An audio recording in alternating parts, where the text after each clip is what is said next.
Hey everybody, it's I Want2Be Retro. Today we're going to take a look at running PHP Server Monitor in Docker.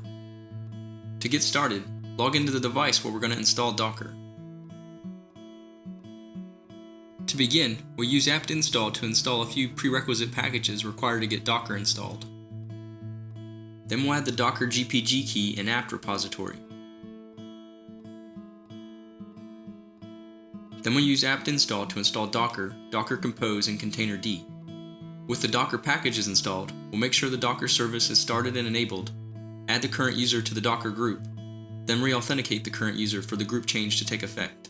Now we're all set up to start running Docker containers. We'll start by creating working directories for the containers to store persistent data in. Then set ownership of the new working directory structure and create a Docker network called PHP Server Monitor. We'll use the docker run command to create and configure a PHP Server Monitor container, and then a second docker run command to create a MariaDB database backend container.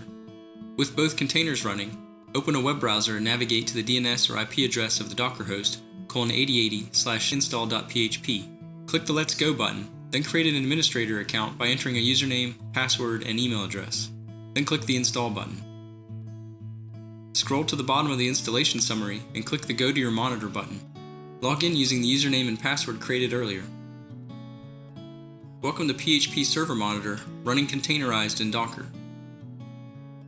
I'm going to delete the two default server monitors that come installed.